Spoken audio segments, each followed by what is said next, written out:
Emotion மீட்டரை கடைசி வரையும் இறங்க விடாமல் பார்த்துக் கொள்கிறார் ஸ்ருதிஹாசன். ஸ்டைலிஷ் வில்லனாக சின்ன சின்ன மேனரிசத்தால் படத்திற்கு வலு சேர்க்கிறார் நாகார்ஜுனா. விசாகப்பட்டின துறைமுகத்தில் வேலை பார்க்கும் கூலி தொழிலாளர்களை வைத்து சர்வதேச அளவில் சட்டவிரோதமான தொழில்களை செய்து வருகிறார் சைமன். நாகார்ஜுனா சைமனுடைய விசுவாசியான தயால் சௌபின் ஷாஹிர் மொத்த துறைமுகத்தையும் தன் கட்டுக்குள் வைத்திருக்கும் வலது கையாக இருக்கிறார். இந்நிலையில் சைமன் தனக்காக வேலை செய்ய அழைத்து வரும் விஞ்ஞானி ராஜசேகரை யாரோ கொலை செய்கிறார்கள். அச்செய்தி மேன்ஷன் நடத்தி வரும் அவரின் நண்பர் தேவாவிற்கு தெரிய வருகிறது. பிரீத்தி, ஸ்ருதிஹாசன் உள்ளிட்ட ராஜசேகரின் 3 மகள்களுக்கும் பிரச்சனை வரும் என்பதை அறியும் தேவா அவர்களை காக்கவும் நண்பனின் கொலைக்கான காரணத்தை அறியவும் சைமனிடம் வேலைக்கு சேர்கிறார்.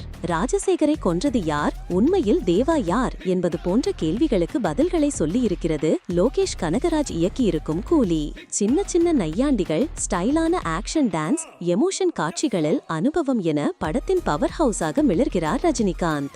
மாஸ் காட்சிகளில் தனக்கே உரிய பாணியில் ரசிகர்களை கவர்கிறார். ரஜினிகாந்தோடு மோதும் இடங்களிலும் தனியாகவும் பல காட்சிகளை வீரியமாக்கி தயாளன் கதாபாத்திரம் ஆழமாகிக் கொண்டே இருக்கிறது. அதுவும் 2ஆம் பாதியில் வேறொரு பரிமாணத்தில் ஆற்றாமை, வஞ்சம், ஆக்ரோஷம் என கலந்து கட்டி கோடம்பாக்கத்தில் அழுத்தமாக அட்டெண்டன்ஸ் போட்டிருக்கிறார் சௌபின் ஷாஹிர். ஸ்டைலிஷ் வில்லனாக சின்ன சின்ன மேனரிசத்தால் படத்திற்கு வலு சேர்க்கிறார் நாகார்ஜுனா. அதிர வைக்கும் கொலைகள் தொடங்கி ஐ எம் த டேஞ்சர் பாடல் டான்ஸ் வரை கிளாஸான அதிரடி வில்லனாக அவரின் நடிப்பு மிரட்டன்.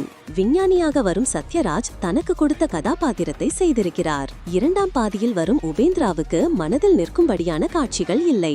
ரக்ஷிதா ராம், கண்ணா ரவி ஆகியோர் மட்டும் மனத்தில் நிற்கிறார்கள். சிறப்பு தோற்றத்தில் ஆமிர் கான் குறுகிய நேரத்துக்கு வந்து வைப் செய்து போகிறார். ஆக்ஷன், பரபரப்பு, பிரமாண்டம் என எல்லா கண்டெய்னரையும் தன் நேர்த்தியான ஒளிப்பதிவால் நிறைத்திருக்கிறார் ஒளிப்பதிவாளர் கிரீஷ் கங்காதரன். இரவு நேர காட்சிகள் மற்றும் துறைமுக காட்சிகளின் தரத்தை வீரியமாக்கும் கிரீஷின் கேமராவிற்கும் படத்தின் திரைமொழிக்கும் பிலோமென் ராஜன் பொருத்தமான கட்கள் கை கொடுத்திருக்கின்றன.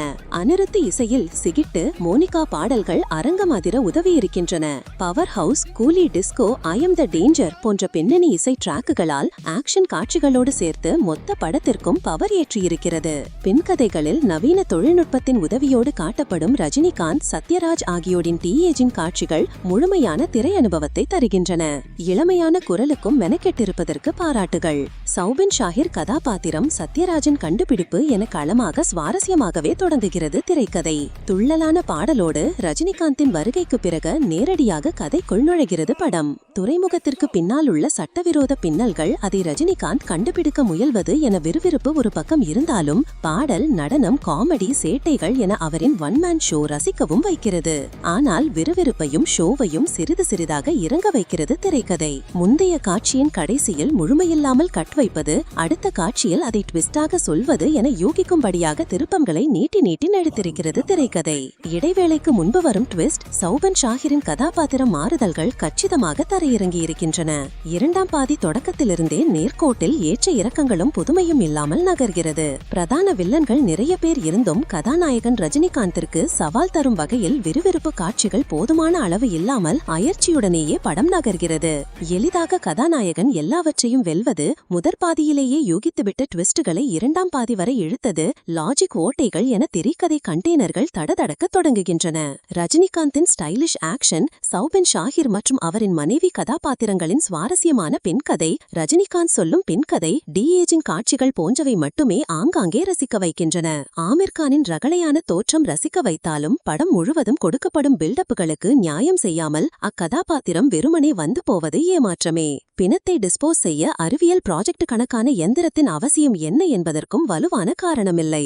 ஆக்ஷன் கப்பலில் ஆங்காங்கே எமோஷன் கொக்கிகளை இறக்கிய கையோடு கதையில் தேவையான ஆழத்தையும் திரைக்கதையில் சுவாரஸ்யமான புதுமைகளையும் சேர்த்திருந்தால் இந்த கூலி கலக்கல் கோல்ட் வாட்சாக பழபழத்திருப்பார்.